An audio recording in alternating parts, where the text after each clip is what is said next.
몇 광년 떨어진 곳에 있는 은하는 찾아내지만 두 귀 사이에 존재하는 1.4kg의 물질, 뇌에 대한 미스터리는 풀지 못했다.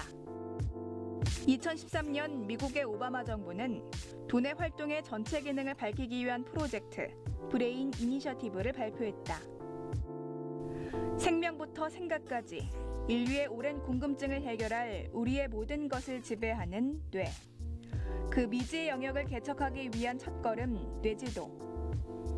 수천억 개의 신경세포로 얽혀있는 뇌 영역과 그 유전자의 발현을 보는 것은 무한한 세계를 향한 가능성이다. 우리의 과거와 현재, 미래를 밝혀낼 뇌지도에 대해 들어본다.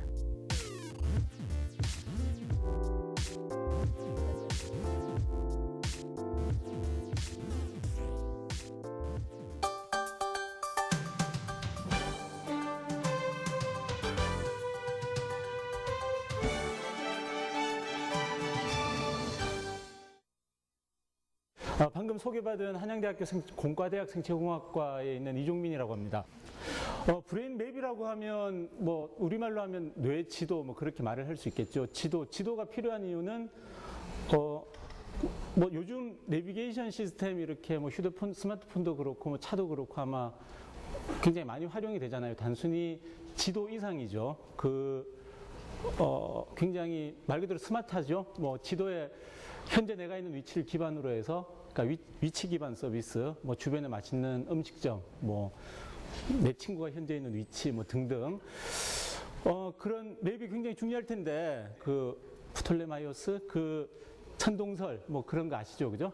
그때 기원 후 2세기경에 아마 만든 것 같은데 보시면 이제 그 당시에 가지고 있는 지식으로는 아마 서쪽에 있는 게 유럽인 것 같고 아마 동쪽에 있는 게 그 아시아인 것 같아요. 그래서 이제 양쪽 끝은 이렇게 땅으로 막혀져 있다고 생각을 하고 저렇게 옛날엔 세상을 저렇게 봤었는데 이제 저런 맵이 있음으로 해서 이제 세상을 바라볼 수 있는 거잖아요. 저렇게 세상을 바라볼 수 있는데 요즘은 조금 전에 말씀드린 것처럼 저는 구글맵 좋아하는데 보시면 구글맵 전체 사진 찍어놓고 전체 맵을 띄워놓고 예를 들면 뭐 이렇게 줌인을 해서 들어가면은 우리나라 뭐 서울 그 다음에 한양대학교 그래서 거기서 다시 이렇게 인공위성 사진을 클릭을 해보면은 저렇게 지금 여러분들이 있는 위치가 저기 있습니다. 저기 한양대학교 저기 이 건물을 찾을 수 있거든요. 조금 더 나아가면은 이렇게 스트릿뷰라 그래서 이렇게 실제로 그 사진도 볼 수 있고 저런 식의 맵이 이제 굉장히 도움이 많이 되는 것 같은데 뇌도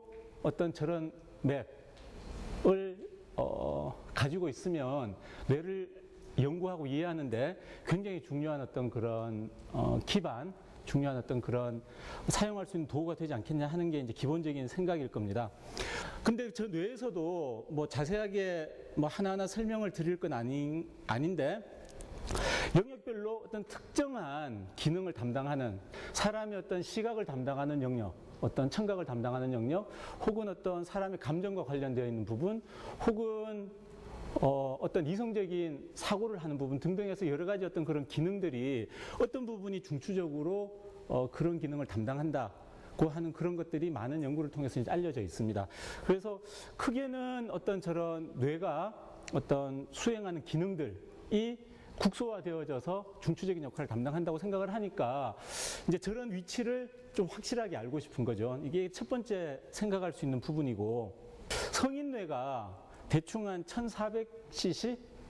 그러니까 1.5리터 정도 된다고 생각을 하죠.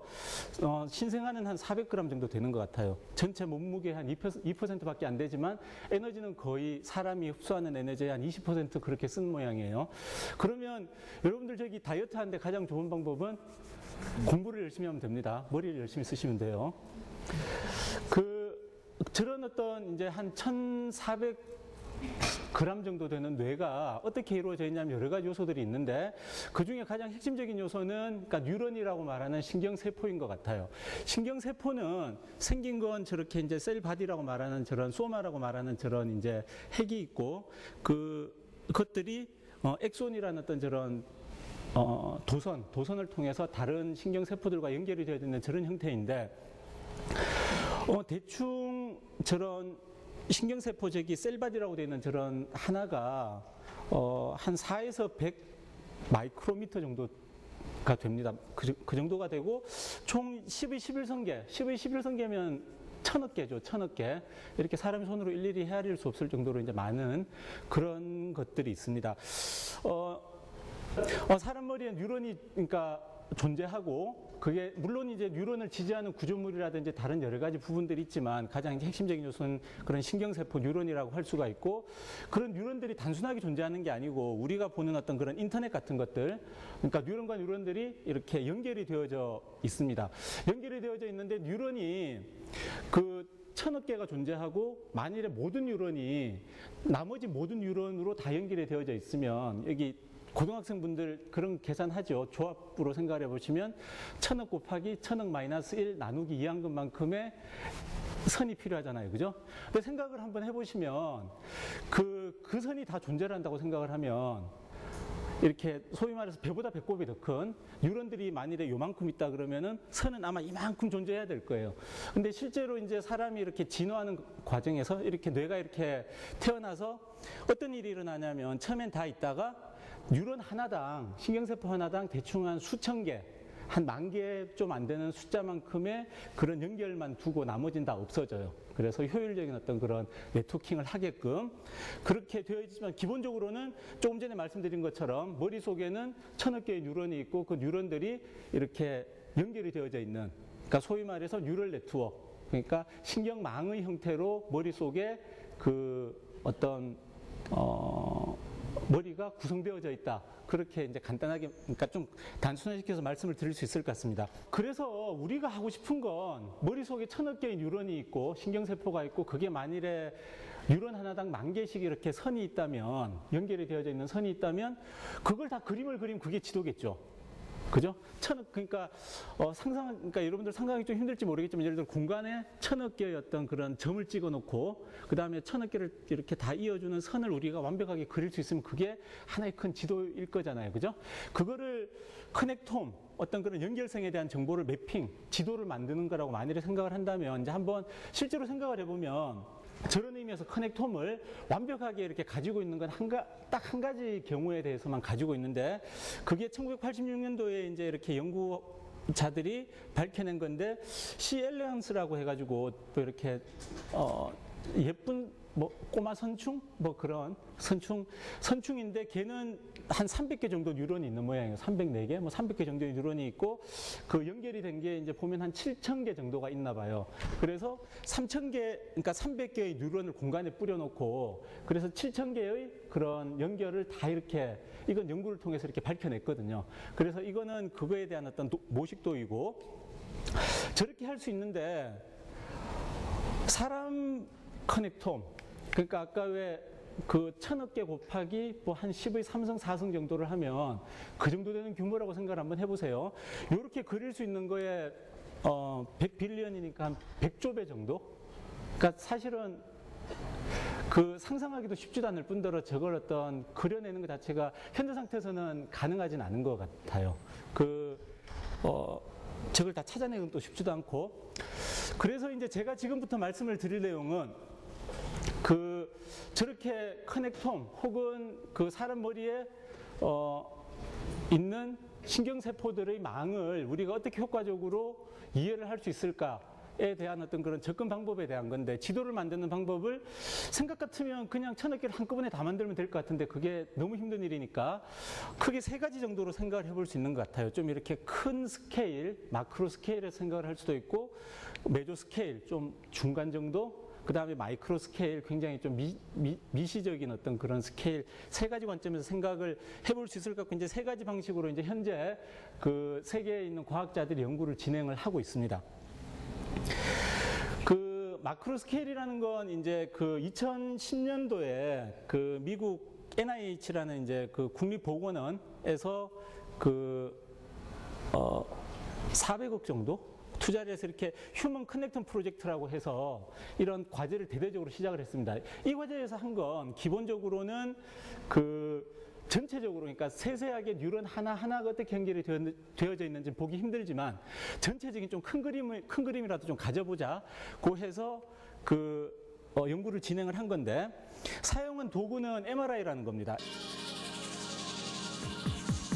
최근 건강에 대한 관심이 늘고 건강검진이 보편화되면서 CT나 MRI에 대한 이야기를 종종 듣게 된다.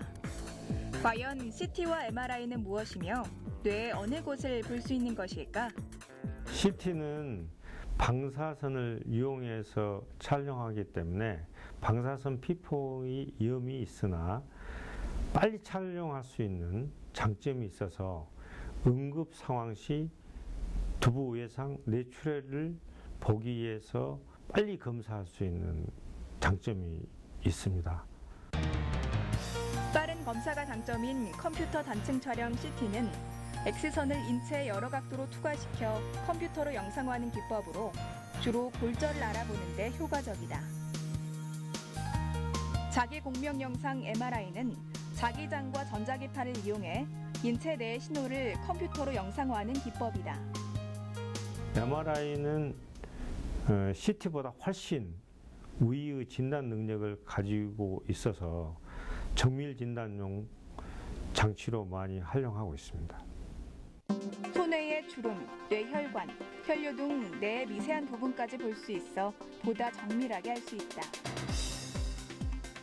MRI는 그러니까 우리말로 하면 자기 공명 영상 장치, 마그네틱 레조넌스 이미징이고 그 공학하신 분, 그러니까 의사가 아닌 분이 노벨 의학상을 받은 경우가 많지가 않은데 몇 번 이렇게 되지 않는데 그 중에 한 번 2003년도에 MRI 원리를 만드신 분이 두 분이서 공동으로 노벨 의학상을 수상을 했습니다. 노벨 의학상을 수상을 했는데 MRI로 찍으면 병원에서 여러분들이 이렇게 뭐 뇌가 어떻게 좀 뭐 주변 뭐 친척분이나 이렇게 좀 뭔가 문제가 있다고 하면 병원에 가면 아마 CT를 찍거나 MRI를 찍을 거예요. CT를 찍으면 뇌의 구조보다는 뇌의 어떤 뭐 예를 들어서 뇌진탕인가 뭐 이렇게 뇌가 이렇게 두개골이 뭐 금이 갔나 뭐 이런 걸 본다면 MRI는 뇌의 구조랑 기능을 굉장히 자세하게 볼 수 있습니다. 현재까지 알려진 그런 영상 방법으로 살아있는 사람의 뇌에서 뇌를 들여다볼 수 있는 거의 유일무이한 방법입니다.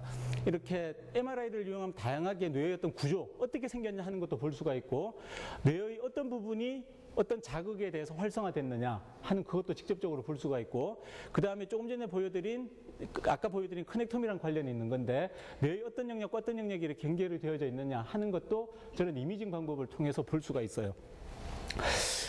근데 이런 이미지는 기본적으로는 디지털 이미지입니다. 디지털 이미지 하면은 어떤 단어가 생각이 나시나요? 화소라는 단어가 생각이 나세요? 그러니까 화소가 높을수록 똑같은 화면을 찍는데 화소가 높을수록 더 선명한 사진이잖아요. 그죠?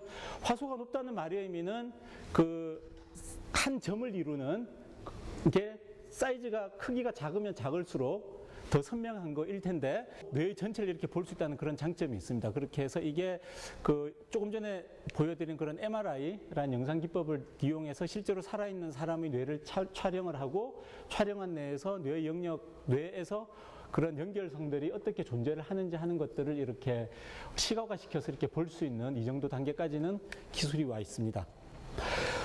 아까 제가 뇌가 이렇게 이제 영역마다 이렇게 다른 기능을 수행한다고 이렇게 말씀을 드렸잖아요. 그래서 뇌가 이렇게 만일에 다르게 연결이 되어져 있는 이런 것들에 대한 어떤 맵, 지도 이런 것들을 우리가 가질 수 있으면 이런 것들을 이용을 해서 어떻게 연결이 되어져 있는 어떤 영역과 어떤 연결이 되어져 있는 이런 것들을 알 수가 있겠죠. 그죠? 그래서 뇌를 우리가 이해를 할 때 예를 들어 어떤 특정한 질환, 예를 들어 치매 환자 같으면 아까 그 강연에서도 좀 그 이야기가 나왔었는데 치매 환자 같으면 예를 들어서 해마라고 알려진 히포캠퍼스라고 알려져 있는 그런 영역이 굉장히 많이 감소를 하고 그런 게 이제 뭐 크게 문제가 될 거다 이렇게 생각을 하거든요. 근데 우리가 질환 전체를 놓고 생각을 하면 아주 특정한 영역의 한 부분의 변화가 전체 질환을 과연 다 설명을 할 수 있을까 이렇게 생각을 해볼 수 있겠죠. 그죠? 그래서 최근 들어서는 많은 연구자들이 뇌를 이해를 할 때 특정한 부분의 국소적인 변화가 아니고 뇌가 연결이 되어져 있는 어떤 연결성에 있어서 어떤 변화가 생겼을까 하는 것들에 조금 더 많은 관심을 가지면서 이렇게 연구를 진행을 하고 있거든요. 그런 연구를 진행을 하는 데 있어서 이제 이런 어떤 사람의 뇌가 어떻게 연결이 되어져 있고 어떻게 이루어져 있는지를 우리가 이렇게 저런 지도를 가질 수 있으면 한 사람 한 사람마다 그 변화가 어떻게 생겼는지 하는 것들을 우리가 이렇게 찾아낼 수 있겠죠. 그죠? 그 다음에 정량적으로 분석도 할 수 있을 거고. 쥐의 뇌에서 뭐 재밌는 방법인데 나중에 여러분들 이렇게 과학이나 이런 거에 관심 있는 분들은 나중에 한번 찾아보세요. 요거 결과를 하나 얻기 위해서 주의 뇌가 굉장히 작을 거 아니에요, 그죠? 굉장히 작은데 그 작은 뇌를 500개 이상의 조각을 냈어요. 500개 이상의 조각을 내서 그 조각 하나하나마다 이렇게 형광물질을 투여를 하고 각각에 대해서 이미지를 만들고 그거를 이렇게 합성을 한 거거든요. 그러니까 요 이미지 하나가 나오는데 그러니까 쥐가 최소한 500마리 이상은 희생을 한 거예요. 이 영상을 만들기 위해서. 그렇게 해서 이제 저렇게 이제 실제로 사람의 뇌에서는 할 수는 없지만 우선 동물의 뇌에서 해볼 수 있는 것 중에서 굉장히 좀 더 자세한 걸 볼 수 있고, 근데 처음 이야기로 되돌아가면 실제로 우리가 뇌여였던 그런 맵을 가지고 싶다는 말은 사람 머리에 존재하는 1000억 개의 신경세포와 그 1000억 개의 신경세포가 나머지 신경세포들로 어떻게 연결이 되는지 하는 걸 아는 게 궁극적인 거잖아요. 그죠? 그게 궁극적이어서 실제로 그런 거를 연구를 하는 사람들도 있습니다. 근데 조금 전에 말씀드린 것처럼 우리들이 생각하는 맵은 구글맵 같은 거잖아요. 그죠? 그러니까 이렇게 뭐가 하나로 다 통합이 되어져 있고 이렇게 줄면을 쭉 해서 들어가면은 굉장히 자세한 것도 보고 전체적으로 보고 싶으면은 쭉 빠져나오면 전체 그림도 보이고 하는 그런 걸 얻고 싶은 거잖아요. 그죠? 근데 현재 우리가 가지고 있는 테크닉으로는 어떤 공학적인 기술로는 그렇게 맵을 만들 수는 없어요. 그래서 아직까지는 따로따로 어떤 살아있는 사람 머리에서 살아있는 사람에게서 뇌의 어떤 그런 구조적 기능적인 어떤 그런 변화를 관찰하기 위해서 사람에게 위해가 되지 않는, 해가 가지 않는 방법으로 측정할 수 있는 방법이 있는가 하면 동물 실험 같은 거를 해서 동물에서 이렇게 볼 수 있는 방법이 있고, 혹은 그 실험실 수준에서 세포 수준에서 이렇게 연구를 할 수 있는 그런 방법들이 현재는 따로 존재를 하거든요. 그것들을 통합을 하고 싶은 게 앞으로 하고 싶은 거예요. 그래서 오늘 제가 강연, 제 발표의 주제가 대항해 시대의 서막, 브레인맵이라고 말씀을 드린 게 기존에 그러면 이런 연구를 전혀 하지 않았냐 하면 연구를 계속 하고 있었거든요. 저도 이런 분야에 10년 넘게 연구를 해왔고, 근데 기존에 하던 거에 굳이 왜 지금 서막이라는 대항해 시대, 서막 이런 단어를 이름을 붙이냐 하면 따로따로 보는 거 뭔가 부족하다 이거예요. 뭔가 좀 더 완성되고 통합된 형태의 어떤 그런 결과를 보고 싶다. 하는 거거든요. 그렇게 하려면 어떻게 해야 될까 생각을 해보시면, 그러니까 기본적으로는 이런 연구를 하는 거는 융합학문이다 이거죠. 뇌의 정보를 알기 위해서 만드는 뇌지도. 지도에도 여러 종류가 있듯이 다양한 기능을 하는 뇌 역시 작은 단위부터 전체 영역을 나타낸 여러 종류의 뇌지도를 필요로 한다. 하지만 현재 우리가 알고 있는 뇌의 정보는 턱없이 부족한 수준이다. 과학기술의 눈부신 발전에도 불구하고 우리는 왜 뇌를 정복하지 못한 것일까? 사실은 공학이라는 건 사람한테 필요한 뭐를 만드는 건 다 공학이잖아요. 그러니까 뇌의 정보를 알아내려면 아까 말씀드린 것처럼 그런 기술을 개발하는 데 공학적 도움이 필요하죠. 그러니까 알아내는 기술을 만드는 것도 공학이고, 알아낸 기술을 적용해서 뭘 하려고 하는 것도 공학이잖아요.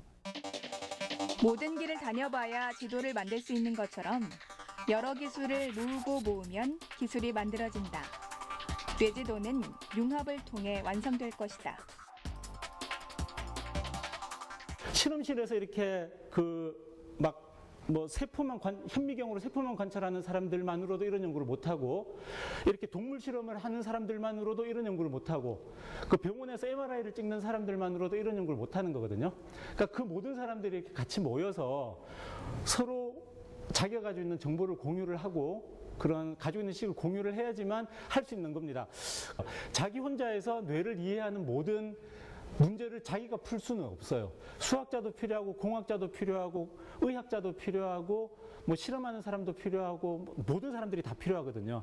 그러니까 나는 뇌에 관심이 있어, 사람의 뇌에 관심이 있어라고 생각을 한 학생들이 있다면 자기가 뇌에 관한 연구를 한다는 말의 의미가 구체적으로 생각을 해보면 훨씬 더 좀 이렇게 폭넓게 굉장히 다양한 분야들이 있을 수 있습니다. 그래서 오바마 대통령이 1000억이라는 돈을 의회의 승인을 받으면서 가장 강조했던 이야기가, 이게 단순히 그냥 흥미로운 흥미거리가 아니고 이게 미국의 어떤 차세대 다음 어떤 기술과 산업을 일으킬 거다. 그거에 대한, 그러니까 수십 배, 수백 배였던 그런 그 성과물을 가지고, 경제적인 그런 과학적인 성과물을 가지고 이렇게 돌아올 거다라고 생각을 한다고 그렇게 이야기를 했거든요.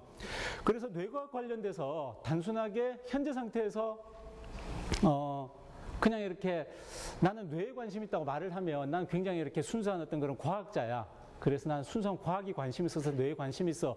라고 생각을 하실 수도 있겠지만 조금 더 넓게 생각을 하면 멀지 않은 시대에 뇌와 관련된 굉장히 다양한 어떤 과학적이고 산업적인 그런 분야들이 계속 생겨날 거라고 생각을 합니다. 그래서 좀 더 그런 나는 별로 뭐 그런 순수한 같은 건 관심이 없어라고 혹시나 생각하는 학생들이 있다면 조금 다른 관점에서 뇌과학을 바라보시는 것도 좋을 것 같습니다.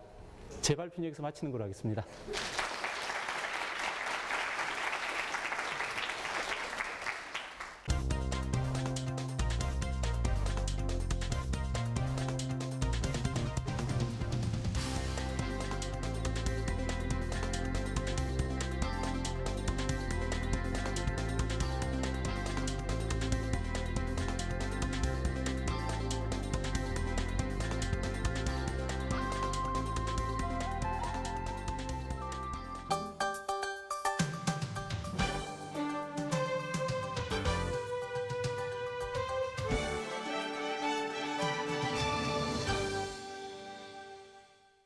뇌과학이라는 게 실험실에서만 이루어진 어떤 실험을 하는 그런 모습만을 생각을 할 게 아니라 굉장히 다양한 요소들의 그런 공학적 공학, 뭐 수학, 과학, 의학, 뭐 인문학 등등 굉장히 많은 분야의 그런 요소들을 다 포함을 하고 있기 때문에 뇌과학에 관심을 가진다고 학생들이 생각을 할 때 조금 더 다양한 분야들을 생각을 해줘서 그런 다양한 분야에서 뛰어난 그런 연구자들이 나와야지만 전체적인 어떤 그런 뇌과학의 학문의 분야의 발전이 더 가속화 될 수 있다는 이야기를 꼭 하고 싶습니다.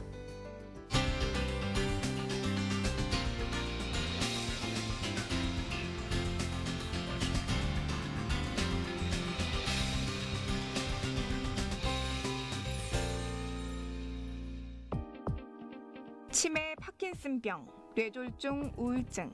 이 질병들의 공통적인 특징은 무엇일까? 바로 뇌의 기능에 이상이 생겨 발생하는 질병이다. 하지만 그 정확한 원인도 치료법도 모른 채 현대인의 뇌질환 유병률은 갈수록 높아지고 있다. 한국인 사망 원인 2, 3위를 다투는 뇌혈관 질환, 고령화에 따른 치매 인구 증가, 이외에도 환경오염, 생활 환경 변화에 따른 다양한 뇌질환. 우리가 뇌를 알아야 하는 가장 시급한 이유이다. 현재 우리의 뇌질환 치료 기술이 어디까지 왔는지 알아보고 미래 뇌과학 기술의 전망에 대해 들어본다.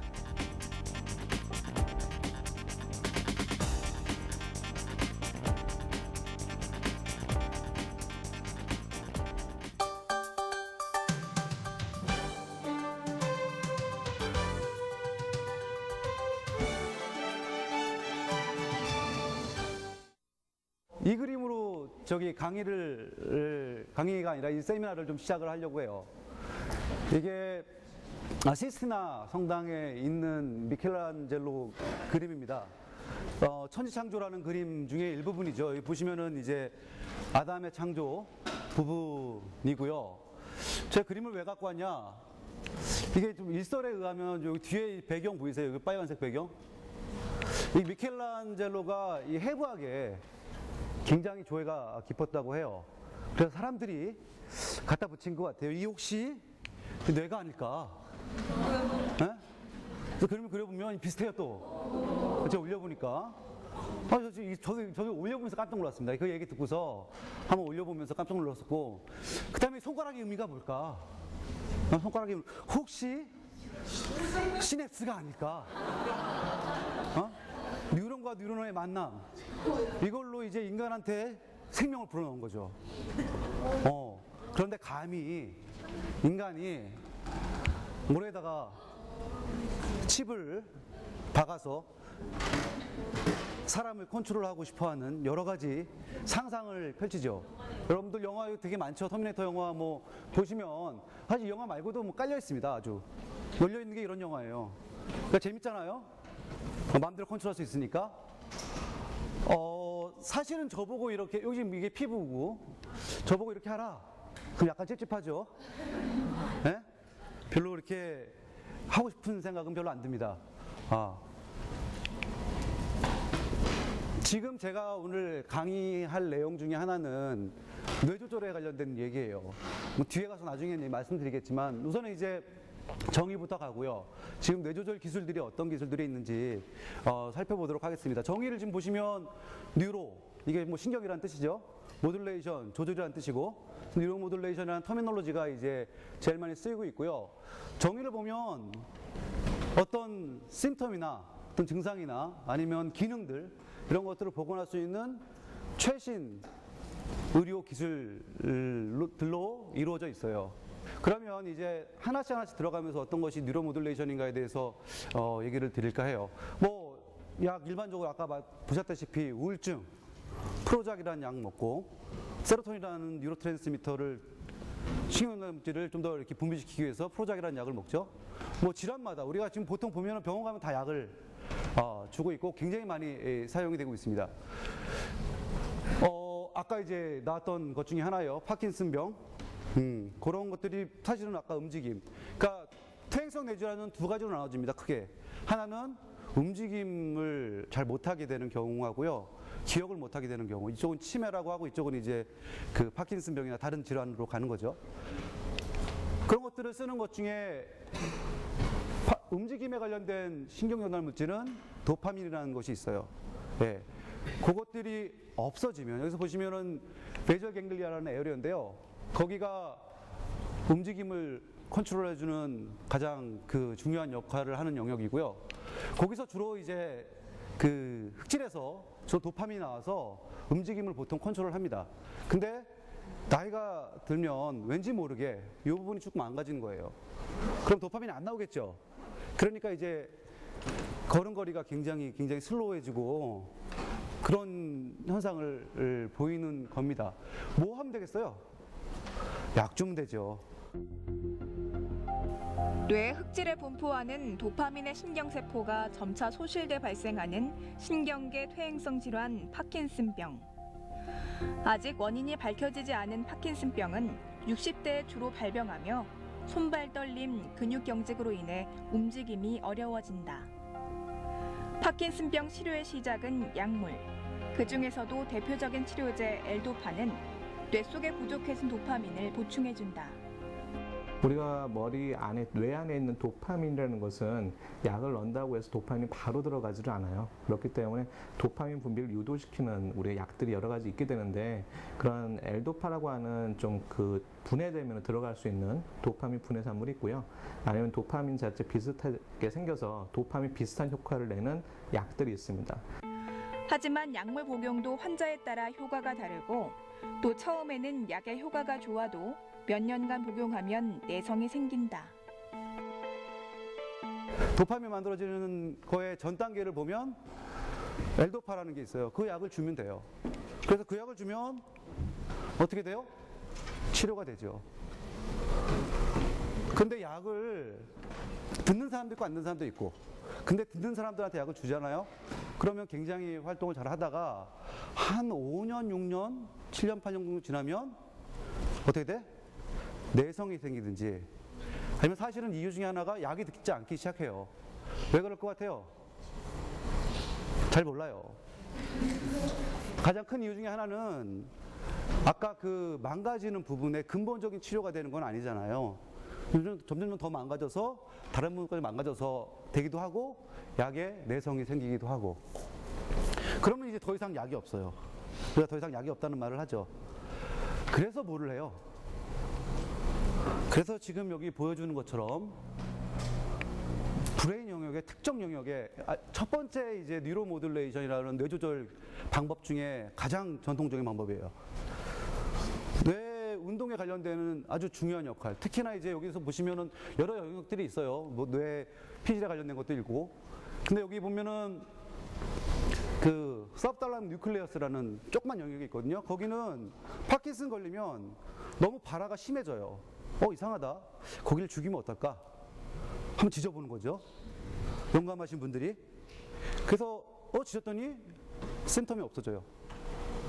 괜찮네. 그래가지고 그 다음부터 나왔던 치료 방법 중에 하나가 리저닝이라는 겁니다.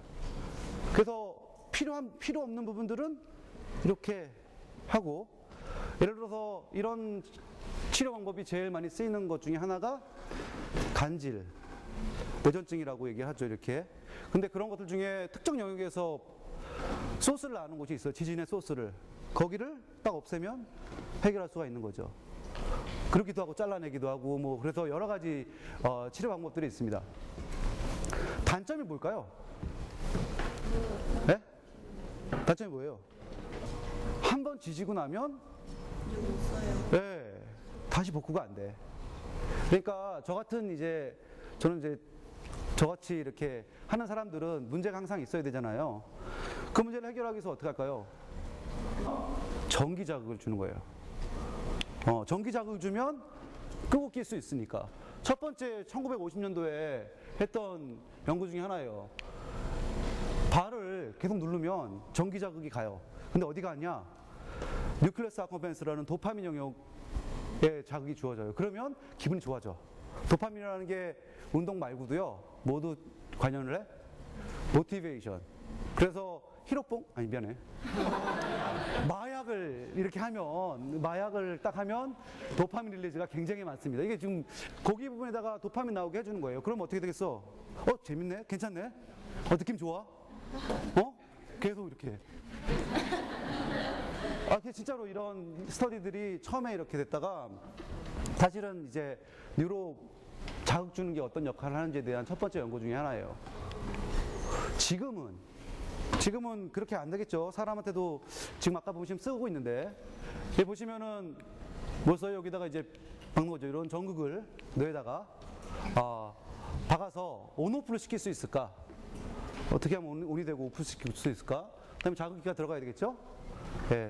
그래서 전체적인 이제 시스템을 보면 보통은 아까 그 STN이라는 서브타란 뉴클레스라는 곳에다가 전극을 심고 자극을 주는 거예요. 여기서 주는 거죠. 간단하게 만들 수 있겠죠. 뭐 건전지 넣고 이렇게 돌려주면 돼요. 그래서 프리퀀시를 쭉 주면 자극이 줘서 치료가 되는 그런 기술입니다. 이거는 기술이고, 이 기술을 통해서 대표적으로 가장 널리 알려져 있는 비디오 클립 중에 하나예요. 할아버님인데 이제 파킨슨 질환이 있고요. 움직임이 되게 불편해서 굉장히 심한 경우고, 걸음걸이가 굉장히 부자연스럽죠. 보통 이런 현상을 보여주는 거고요. 거기에 이제 아까 했던 DBS라는 전기 자극기를 넣어주면 굉장히 편하게 걸 수가 있어요. 당연히 드라마틱한 것만 보여드리겠죠. 네? 다 그렇지는 않아요. 다 그렇지는 않지만 상당히 많이 이펙트가 있어서 지금 많이 쓰이고 있습니다. 그런데 제 머리에다가 저걸 넣으라 그러면 약간 망설이죠. 네? 약으로 때울 수 있는 것들은 약으로 이렇게 할 것 같잖아요. 그래서 어떻게? 처음엔 약을 다 먹어요. 약 드다가 나중에 안 들으면 그때 이제 그 리플렉터리 피어리드라고 해서 그때 저런 테크닉을 써서 진행을 합니다. 제가 봐도 굉장히 혁신적인 것 중에 하나고요. 최근 들어서는 스트레스 신드롬, 정신과 쪽으로 이렇게 넘어오고 있는 상황입니다. 제가 의사가 아니잖아요. 의사가 아니까 임상적으로는 이 정도 레벨에서 지금 진행하고 있고요. 최근에 제가 이제 있었던 메이오 클리닉에서 있던 환자인데, 이 스트레스 신드롬이 뭐냐면 틱이에요. 이게 안 보이죠? 제 얼굴 찡그리는 거. 눈 깜빡깜빡거리는 사람들. 이게 이제 정신적으로 문제가 좀 있는 사람들 중에 한 명이고, 이 친구는 17살인데 이렇게 계속 이렇게 해가지고 수술을 결정하게 된 이유는 이 뒤에 목뼈가 자꾸 그러니까 망가지기 시작해가지고요. 어쩔 수 없이 수술을 이제 결정한 사람이고요. 어디다 넣을까? 그 에어리어들 중에 살라무스라는 시상이라는 에어리어가 있어요. 그 에어를 넣으면 모션과 그다음에 이모션 같이 컨트롤해 주겠다는 그런 영역 중에 하나라서 그런 데다가 하고 나니까 굉장히 이렇게 이 사람 살도 빠졌죠. 아니 진짜 그 저기 뭐냐 가장 크게 변화된 것 중에 살 빠지고 학교 다니기 시작하고 뭐 그런 것들 중에 하나예요. 간단하게 뒤부터는 테크놀로지에 관련된 거니까 그러면 지금 DBS가 그럼 다 완전 좋겠네요? 그렇지 않죠. 그럼 저 같은 사람 이제 굶어 죽죠. 예, 연구를 들어가는 분야 중에 하나는 대부분 다 문제가 있는 분야로 들어가요. 가장 아까 그 DBS에서 가장 큰 문제가 뭐예요? 배터리입니다.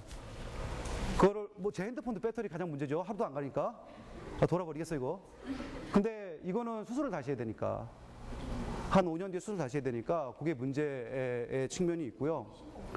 두 번째 문제는 한 5년 지나면 이것도 효과가 없어져요.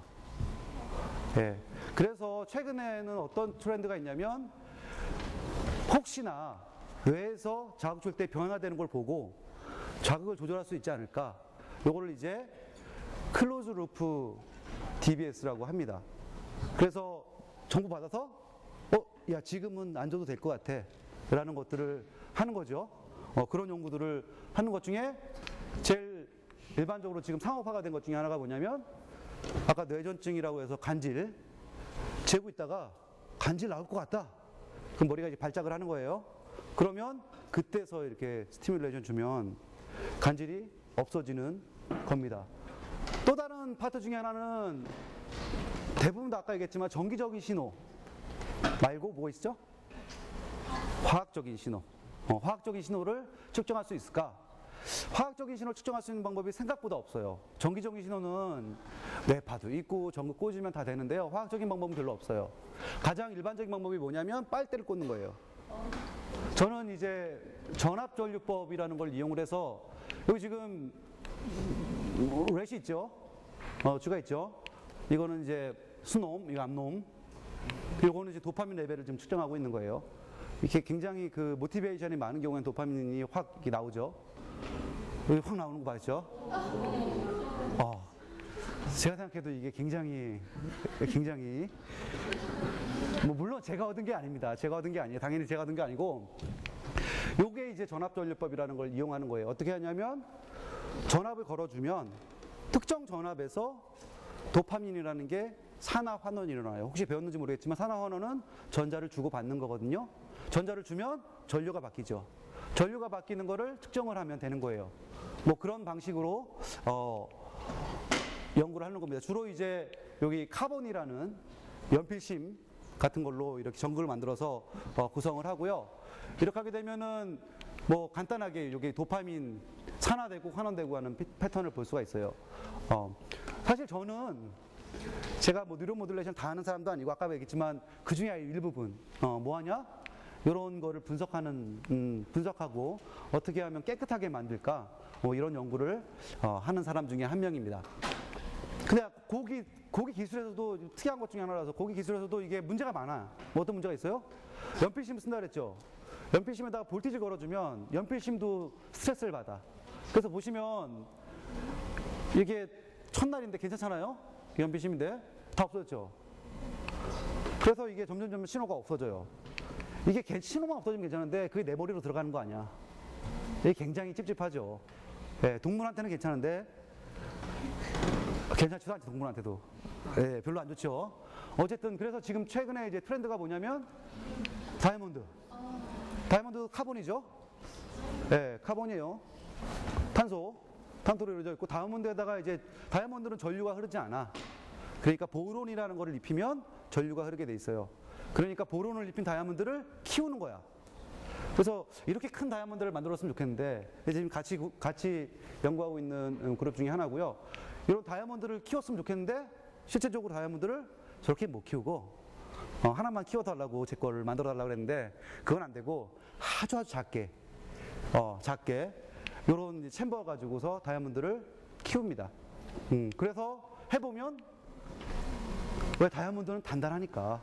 예, 그래서 사람한테 넣으려고 이제 준비 중에 있고요.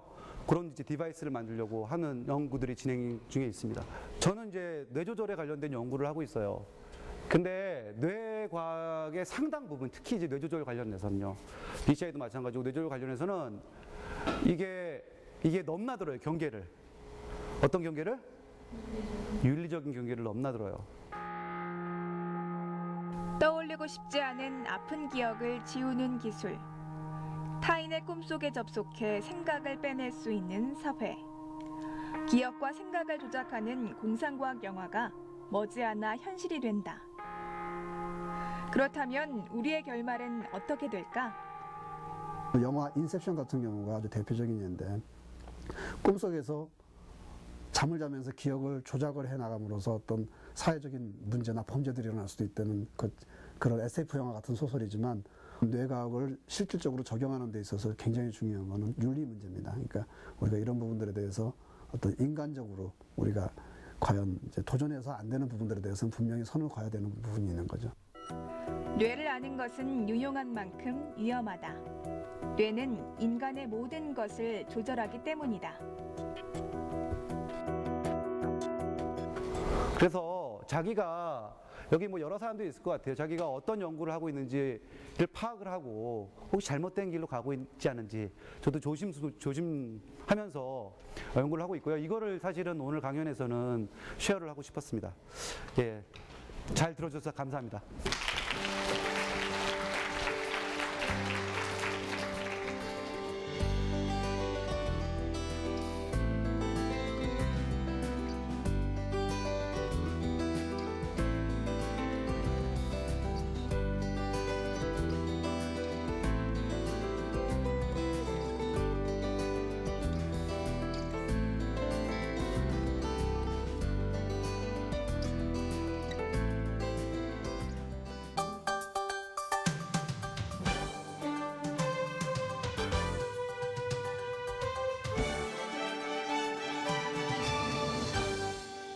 사실은 어떤 연구들도 마찬가지인데 특히 뇌에 관련돼서는 조금만 목적을 잘못 두면 잘못된 그 연구를 할 수가 있는 거거든요. 그런 것들에 대한 가장 중요한 요소 중에 하나가 윤리라는 것 같아요.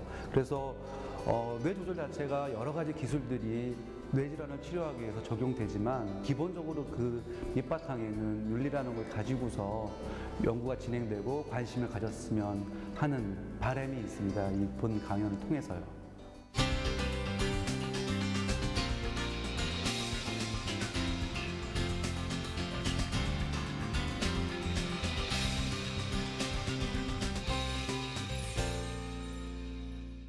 평소에 막 인터넷 뉴스 같은 걸 보면 막 미래 신기술 해가지고 과학 관련 기사들이 되게 많은데 막 현대는 막 뇌 시대다 막 이렇게 해서 되게 뇌가 중요하다는 그런 기사들이 되게 많이 봤어요. 그래서 뇌에 대해서 관심을 많이 갖고 있었는데 이번 강연을 통해서 현대 뇌 기술이 어느 정도까지 발전했는지를 볼 수 있었어요. 평소에 뇌 때문이 아닌 다른 그런 요인들 때문에 생겼을 거라고 생각하던 병들이 실제로 오늘 강연을 듣고 나니까 모두 뇌 때문에 뇌에서 발생되는 병인 것을 알고 또 뇌에 약물들을 투여하거나 또 뇌를 치료하자 그 병이 이제 해소되는 낫는 것을 보고 이제 뇌가 정말 중요하다는 것을 새삼 느끼게 되었고요. 막연하게 심리랑 뇌만 연결을 시켜야겠다라는 꿈을 가지고 있었는데 이제 교수님들이 하시는 얘기를 듣고 되게 많이 다양한 길이 많구나 하는 생각이 들면서 이제 내 꿈을 구체화시켜야겠다 하는 생각을 했습니다.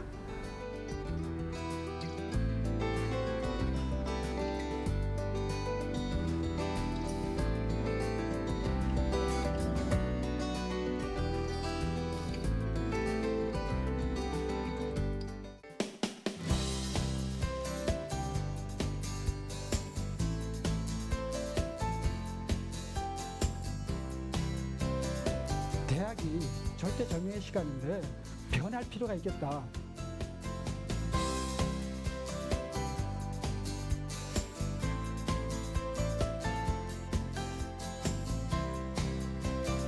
산업 간 경계가 붕괴되는 걸 가리켜서 사람들의 주목이 달라지니 당연히 해당 시장도 사라지는 겁니다.